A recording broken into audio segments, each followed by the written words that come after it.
Struktur organisasi gerakan pramuka adalah bagan atau definisi yang mencerminkan tingkat organisasi gerakan pramuka mulai dari yang paling bawah sampai yang paling atas.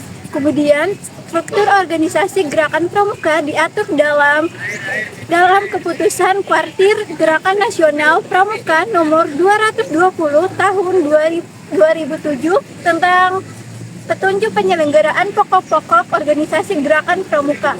Kemudian struktur organisasi gerakan pramuka ini terdiri dari majelis pembimbing atau MAPI, kuartir, badan pemeriksaan keuangan, dan koordinator gugus depan, satuan karya pramuka, dan badan kelengkapan kuartir. Dengan struktur organisasi tersebut, gerakan pramuka sebagai kepaduan di Indonesia dapat menyusun dan menata organisasi gerakan pramuka dari tingkat nasional, daerah, cabang, ranting, hingga ke gugus depan. Dan hal ini memungkinkan organisasi tersebut dapat berjalan dengan lancar dan efektif. Oke, baik. Selanjutnya kita akan melihat bagang dari struktur organisasi gerakan pramuka. Nah, yaitu yang pada kolom yang teratas itu ada Presiden Republik Indonesia, yaitu sebagai pramuka utama yang kita tahu, yaitu Presiden saat ini yang menjabat, yaitu Prabowo Subianto. Dan kita turun pada kolom ke bawah, yaitu ada Munas, adalah musyawarah nasional yang diadakan 5 tahun sekali. Dan di samping kanan, bagang kelengkapan kuartirnya ada Farnas, Lepidiknas, DKN, Tim Sakateka Nasional, dan BPK. Dan kemudian kita turun ke bawah, ada Mucap, yaitu musyawarah cabang yang diadakan 5 tahun sekali, yang dipimpin oleh Bupati dan Wali Kota, Kamabija, Mabicap. Kemudian kelengkapan kuartirnya ada Kuarcap, Lemdikaca, BKC, Tim Sakat, TK Cabang, dan BPK. Kemudian kita turun ke bawah, yaitu kolom ada musran, yaitu musyawarah ranting yang diadakan 3 tahun sekali, yang dipimpin oleh Camat, Mabiran. Dan kelengkapan kuartirnya itu ada Kuaran, DKR, Tim Sakat TK Ranting, dan BPK. Kemudian kolom terakhir yaitu ada Mugus, yaitu musyawarah gugus depan yang diadakan 3 tahun sekali, yang dipimpin oleh Habigus yang kita sering kenal, yaitu kepala sekolah dan wakil kepala sekolah.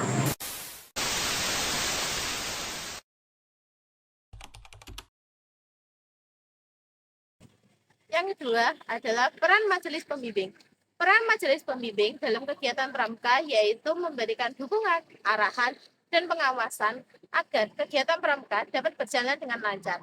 Dalam kegiatan pramuka, majelis pembimbing biasanya terdiri dari beberapa orang dewasa seperti kepala sekolah, tokoh masyarakat, maupun pihak-pihak terkait lainnya. Nah, berikut adalah peran-peran dari majelis pembimbing dalam kegiatan pramuka. Yang pertama, memberikan arahan dan kebijakan. Majelis pembimbing membantu dalam menentukan arah kegiatan pramuka agar sesuai dengan tujuan pembinaan karakter, disiplin, dan kepemimpinan. Yang kedua, memberikan dukungan moral dan motivasi.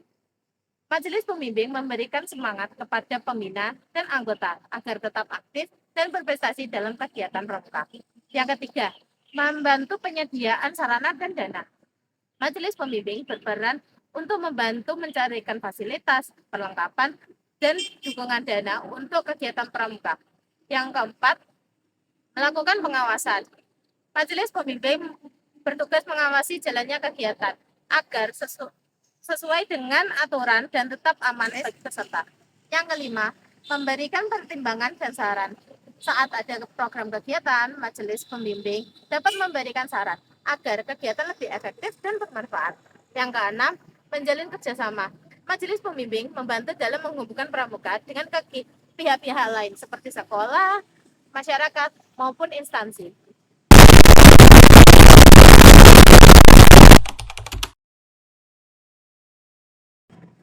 Fungsi kuartir, dan gugus depan. Dalam gerakan pramuka, berbeda fungsi dan peran, tetapi saling berkaitan untuk mencapai tujuan pendidikan kepramukaan. Fungsi kuartir. Kuartir adalah satuan organisasi pengelola gerakan pramuka di tingkat kecamatan, kabupaten atau kota, provinsi, dan nasional. Fungsi kuartir yaitu satu, mengorganisasikan dan membina semua gugus depan dan satuan karya di wilayahnya. Dua, merencanakan, mengarahkan, dan menguasai program kegiatan kepramukaan serta meratakan kebijakan teknis pelaksanaan. Yang ketiga, menyelenggarakan musyawarah kuartir, misalnya musyawarah kuartir ranting dan mengelola keanggotaan serta administrasi di tingkat kuartir. Selanjutnya ada fungsi gugus depan atau gudeg.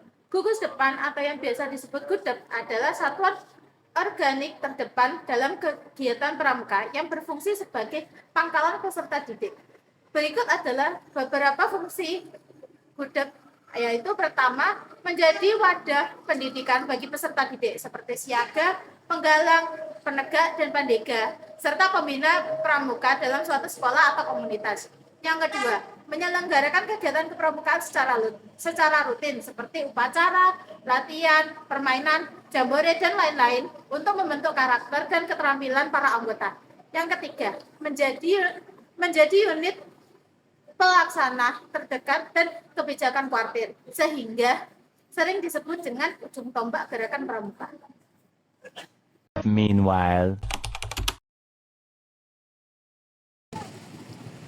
berikutnya ada falsafah kepramukaan. Falsafah kepramukaan adalah landasan nilai yang berakar pada Pancasila, Trisatya, Dasar Dharma untuk membentuk sebuah karakter mandiri yang berkarakter dan berjiwa sosial. Pendidikan kepramukaan adalah proses pendidikan yang praktis di luar lingkungan sekolah dan di luar lingkungan keluarga yang dilakukan di alam terbuka dalam bentuk kegiatan yang menarik, menyenangkan, menantang, sehat, teratur, dan terarah dengan menerapkan prinsip dasar kepramukaan dan metode kepramukaan yang sasaran akhirnya adalah terbentuk watak, kepribadian, dan akhlak mulia. Gerakan Pramuka mendidik kaum muda Indonesia dengan prinsip dasar kepramukaan dan metode kepramukaan yang pelaksanaannya diserasikan dengan keadaan, kepentingan, dan perkembangan bangsa dan masyarakat Indonesia agar menjadi manusia Indonesia yang lebih baik dan anggota masyarakat Indonesia yang berguna bagi pembangunan bangsa dan negara. Oleh karena itu, terdapat filsafat kepramukaan. Di antaranya ada 1. Pancasila, 2. Trisatya, dan 3. Dasar Dharma. 1. Pancasila. Pancasila sebagai landasan hukum negara. Falsafah Pancasila sebagai dasar negara merupakan nilai dasar spiritual keagamaan, kemanusiaan, dan kesatuan bangsa yang menjadi landasan dasar dalam pembangunan bangsa, baik pembangunan sumber daya manusia maupun pembangunan fisik. Yang kedua ada Trisatya. Trisatya ialah 3 kesetiaan yang harus dipenuhi oleh atau dipatuhi oleh semua anggota pramuka. Isi Trisatya, demi kehormatan aku akan berjanji dengan bersungguh-sungguh. 1. Menjalani kewajibanku pada Tuhan dan Negara Kesatuan Republik Indonesia. 2. Menolong sesama hidup dan mempersiapkan diri membangun masyarakat. 3. Menempati dasar dharma. Yang ketiga ada dasar dharma. Dasar dharma adalah ketentuan moral. Karena itu dasar dharma membuat pokok-pokok moral yang harus ditanamkan kepada anggota pramuka agar mereka dapat berkembang menjadi manusia berwatak warga negara Republik Indonesia yang setia dan sekaligus mampu menghargai dan mencintai sesama manusia dan alam ciptaan Tuhan Yang Maha Esa. Dasar Dharma yang berarti 10, tuntunan tingkah laku adalah sarana untuk melaksanakan satya, janji, ikrar, ungkapan hati. Dengan demikian, maka dasar Dharma pramuka pertama-tama adalah ketentuan pengalaman dari Trisatya dan kemudian dilengkapi dengan nilai-nilai luhur yang bermanfaat dalam tata kehidupan. a few moments later.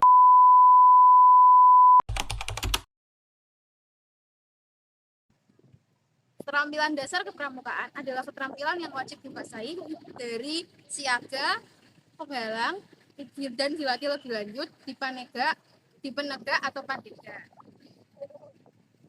Keterampilan dasar kepramukaan dikuasai untuk membentuk karakter, kedisiplinan, dan kemandirian seorang pramuka.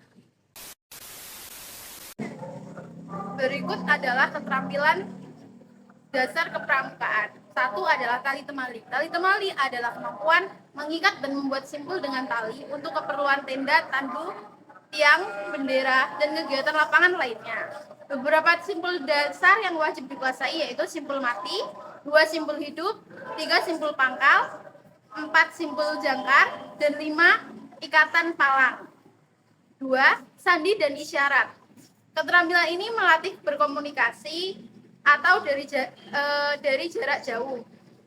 Beberapa jenis yang umum adalah sandi Morse, sandi AND atau sandi rumput, sandi kotak, sandi koordinator, isyarat bendera atau semapur. Ketiga, keterampilan dasar lapangan, kemampuan bertahan hidup di alam terbuka dan mendirikan pos dasar, yaitu 1 mendirikan tenda, 2 membuat api unggun, 3 memasak di lapangan, dan 3 survival dasar. Yang keempat, navigasi dan orientasi medan. Keterampilan membaca kondisi 2 arah medan untuk menghindari tersesat, yaitu 1 menguasai penggunaan kompas, 2 membaca peta sederhana, dan 3 tanda jejak atau mencari jejak. 5 pertolongan pertama, yaitu kemampuan untuk menolong diri sendiri atau orang lain saat terjadi kecelakaan kecil dengan memahami tanda bahaya atau cara membalut luka, menggunakan tandu darurat, dan memanggil bantuan. 6 baris berbaris atau disiplin regu. Materi ini menanamkan rasa kedisiplinan, kerjasama, dan ketaatan terhadap komando, seperti baris berbaris atau kerjasama antar regu.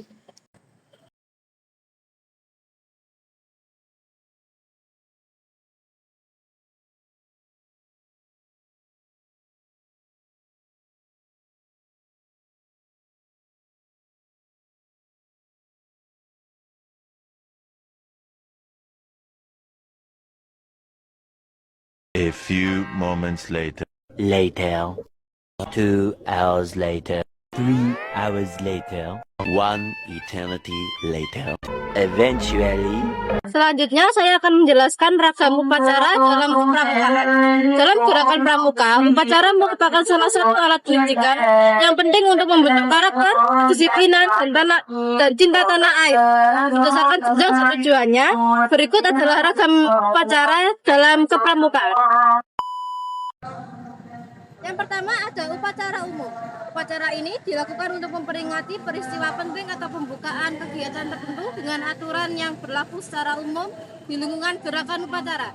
Yang pertama contohnya ada upacara di hari ulang tahun pramuka.